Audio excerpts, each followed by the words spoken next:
আলাইকুম রহমতুল্লাহ। স্বপ্নে খামারের পক্ষ থেকে জানাই সবাইকে শুভেচ্ছা ও ভালোবাসা।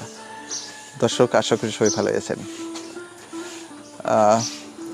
ইতিমধ্যে আপনারা দেখতে পাচ্ছেন ছোট্ট একটি খামার আমার। এই যে এই গরুগুলো সব বিক্রি হয়ে গেছে। এটা তানভীর ভাই চাঁদপুর থেকে 2টা গাভী নিয়েছে। আমি আপনাদেরকে একটু দেখাই। এই যে দেখেন, এটা জার্সি, এটা ব্ল্যাক জার্সি, খুব ভালো একটা পার্সেন্টের। আর এটা দেখি, এটা জার্সি, এটা একটু রিমছাম, ফিজিয়ানের সাথে একটু রিমছাম আছে। এটা বিক্রি হয়ে গেছে। এটার সাথে বকনা বাছুর আর এটার সাথে ষাঁড় বাছুর।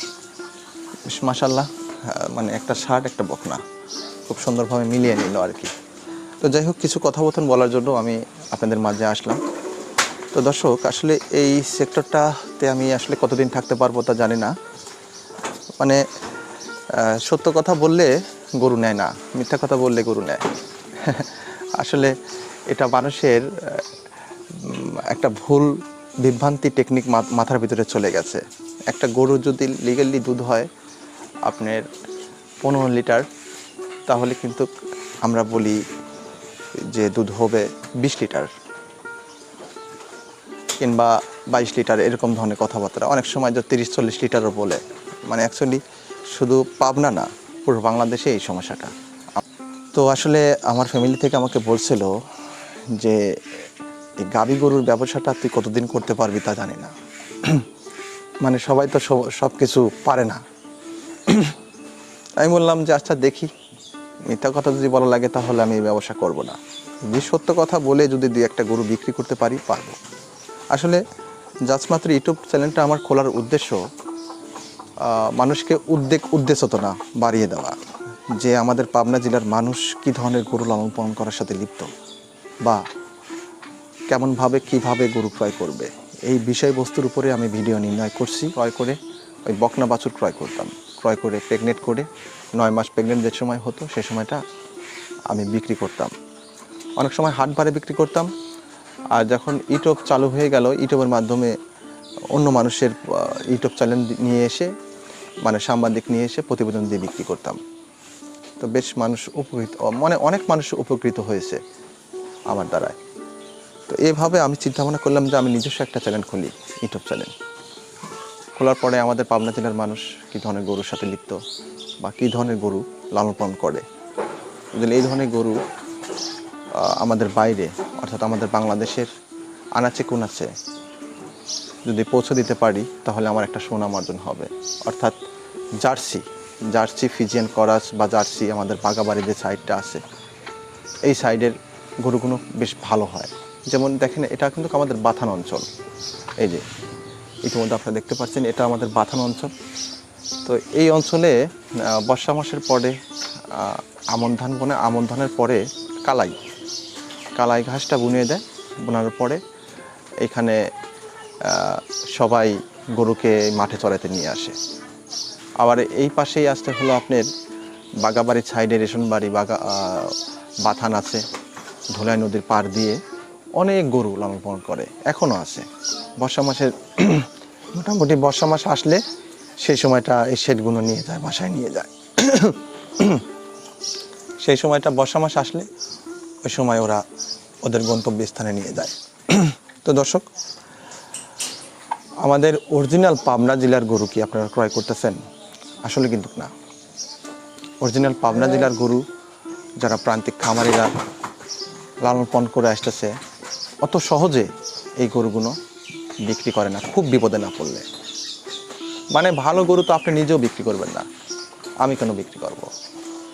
এই জন্য এই বিষয়বস্তুগুলো আপনাদের বুঝতে হবে, কেন সেই ব্যক্তিটা গরু বিক্রি করতেছে।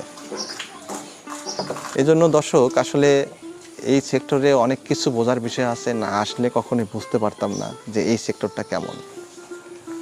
তো শুধু সবাই তার মানে বড় বড় কথা বলে গরু বিক্রি করে, এটাই স্বাভাবিক। যার জিনিস সে সবসময় প্রশংসা করবে, আমার জিনিস আমি বিক্রি করব, ভালো হবে। আমি আপনাদেরকে এজন্যই বলি যে বিক্রয়তা চিটার হোক, বাটপার হোক, যাই হোক না কেন, ওর দিক দিয়ে না তাকায়া আপনি গরুর দিক দিয়ে ফলো করেন যে এই গরুটা কীরকম, এই গরুটা কতটুকু সুস্থ, কতটুকু পরিমাণ দুধ হতে পারে, গরুটার জাতমান কেমন, এইগুলো দেখে গরু ক্রয় করবেন। কখনোই দুধ দেখে গরু ক্রয় করবেন না। দুধের বিষয়টা এমন একটা বিষয়, এখন একটা মানুষ অনেক দূর থেকে যখন আসবে সেই সময়টা কিন্তু 3 দিন 4 দিন থাকতে পারবে না, মানে একদিন থাকাই বিরক্ত লাগে যায়। আর এছাড়া এই একদিন থাকলেই কিছু অসাধু ব্যবসায়িক আছে ভুলভাল টেকনিক তাকে মাথার ভিতরে ঢুকায় দেয় যে ভাই গরুটা কেবলকে বাচ্চা দিছে, ভাই এই গরুটা এমন, এটা ওটা, বিভিন্ন ধরনের কথাবার্তা বলে তার কাছে অ্যাকচুয়ালি সে বিক্রয়তা, তার কোনো দোষ নেই। সে বিক্রি করার উদ্দেশ্যে যাই বলবে বিক্রি করার উদ্দেশ্যে বলবে। এখন মিথ্যা বলুক কি সত্য বলুক সেটা তার পার্সোনালি উইশ, কিন্তু সে বিক্রি করার উদ্দেশ্যে বলবে। তার কথা না শুনে আপনি জাতমান কতটুকু চেনেন জানেন, চিনে গরু ক্রয় করেন। আমার মনে হয় এটাই বেটার হয়। আর এই জন্য আসলে পাবনা জেলার মানুষ সবাই খারাপ না, আর পাবনা জেলার কিন্তু সবাই যে ব্যাপারী তা না। হাতে গোনা কয়েকজন ব্যাপারী আছে, এখানে হারোপাড়া আছে, ঈশ্বরদী আছে। তো এই জন্য যে পুরো পাবনা জেলা খারাপ, এই কমান্ড সেক্টরে গিয়ে আমি কিছু ক্রয় বিক্রয় প্রতিষ্ঠানের কমান্ড সেক্টর গিয়ে দেখি যে কী সব আজোবাজো কথাবার্তা সব লেখে।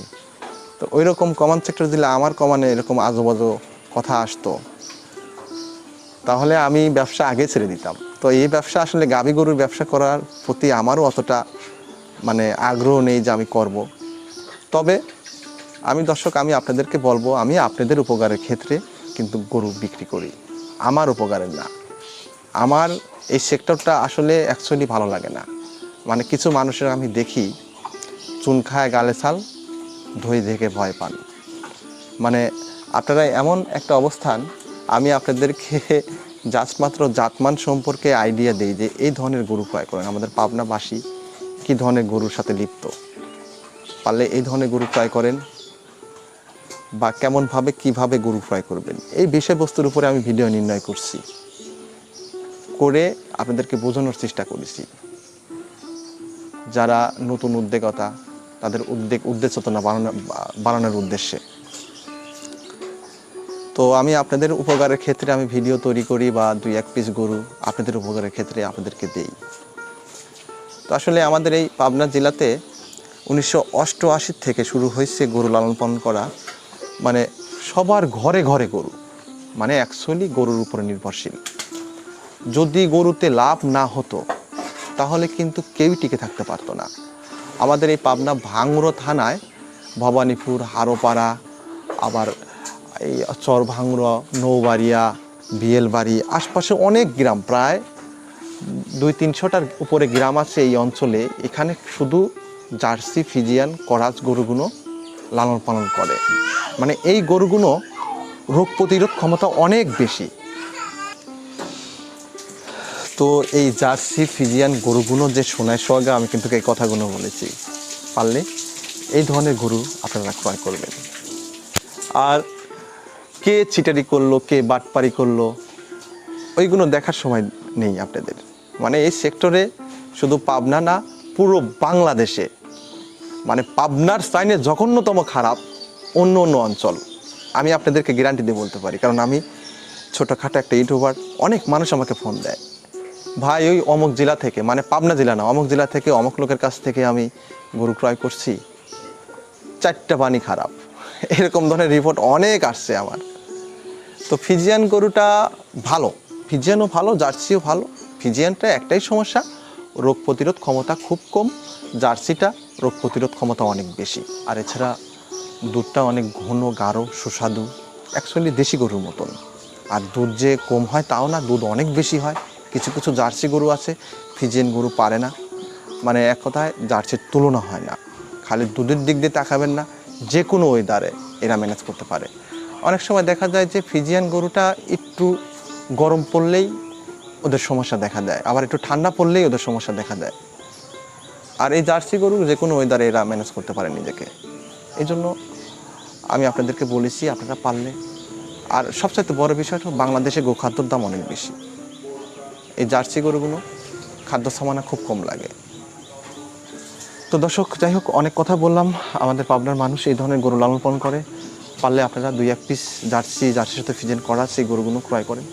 100% আপনারা লাভবান হতে পারবেন এবং সফল খামারে হতে পারবেন। অনেক কথা বললাম, আমার কথার মাঝে যদি কোনো ভুল ত্রুটি হয়ে থাকে প্লিজ ক্ষমার দৃষ্টিতে দেখবেন।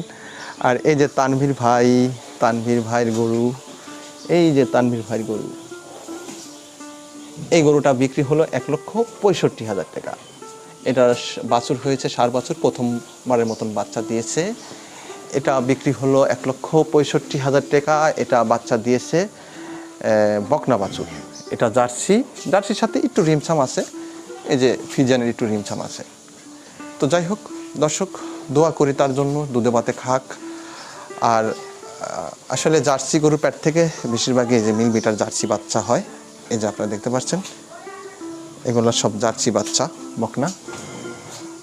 দর্শক, অনেক কথা বললাম, আমার কথার মাঝে যদি কোনো ভুল ত্রুটি হয়ে থাকে ক্ষমা করে দিবেন। মানে এই সেক্টরে আসার আগে আমি অনেক চিন্তা ভাবনা করছি যে আসলে এই সেক্টর আমি ধরে রাখতে পারবো কি না। মানে ওই যে বললাম যে যারা সাদামাটা মানুষ অ্যাকচুয়ালি গরু কিনতে গেলেও ধরা খায়, আবার বেচতে গেলেও ধরা খায়। মানে দালাল আগেই বলে রাখে যে আসলে এই গরুটার দাম একটু বেশি রাখো। মানে দালালের মাধ্যমে ছাড়া গরু ক্রয় বিক্রয় করা বড় কঠিন হয়ে গেছে এখন বাংলাদেশে। তো এই জন্য আমি আপনাদেরকে বিনীতভাবে অনুরোধ করি, আপনারা যারা গরু ক্রয় করবেন সতর্ক থাকবেন, সতর্ক অবলম্বন করে গরু ক্রয় করার চেষ্টা করবেন। চোখ কান অবশ্যই খোলা রাখবেন। মানে আমি কিন্তু আপনাদেরকে একটু হলে বোঝাতে পারছি।